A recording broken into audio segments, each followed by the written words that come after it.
L'avion, Poutine, l'Amérique et moi, de Marc Duguin. Lu par Damien Viteka. La fête capitaliste. C'est à ça que j'assistais du haut d'un gratte-ciel de Manhattan. Imaginez-vous New York à la fin des années 1980 pour un jeune Français d'une trentaine d'années qui rêvait de cette Amérique nourricière de tant de fantasmes. C'est là qu'il fallait être. À Londres aussi, mais New York pour la finance, c'était comme le golfe de St Andrews en Écosse pour les golfeurs. J'étais installé dans ces bureaux depuis un peu plus de 18 mois, après avoir travaillé 3 ans dans la filiale de cette banque américaine à Paris.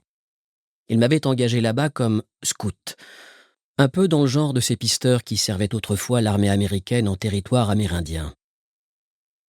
Pour situer le contexte de la période dont je parle, il faut se souvenir que le capitalisme s'était remis de 2 gros chocs pétroliers avant de refleurir pendant que le bloc soviétique embourbé en Afghanistan, épuisé par sa course folle aux armements, commençait à s'affaiblir. Et déjà, après son effondrement prévisible, on spéculait sur un modèle économique unique qui recouvrirait la planète de sa bienveillante prospérité, sonnant la fin des idéologies, le cancer du siècle, pour ne plus suivre qu'une seule voie, celle de la richesse infinie.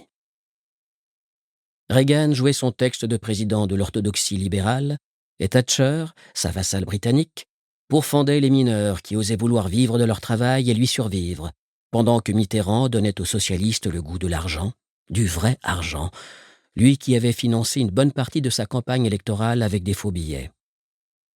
Bien sûr, j'avais les diplômes et le cursus qui correspondaient à leurs attentes, mais surtout, j'avais fait mes armes dans l'administration.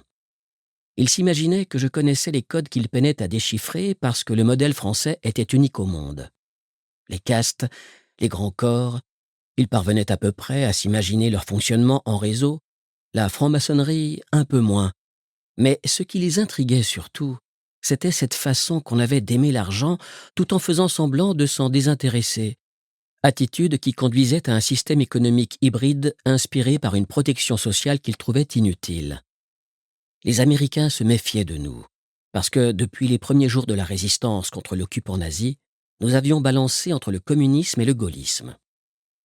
Leur attitude se fondait sur une vieille inimitié entre 2 grands hommes, De Gaulle et Roosevelt, laquelle avait conduit par la suite notre célèbre général à prendre ses distances dans des proportions que notre libérateur jugeait suspectes.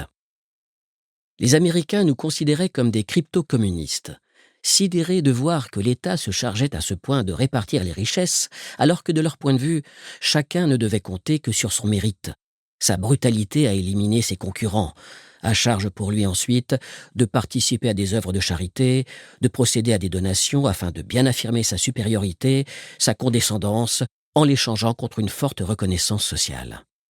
Bref, voilà comment je suis devenu l'interface modeste entre 2 façons de faire de l'argent, l'une débridée, l'autre alambiquée.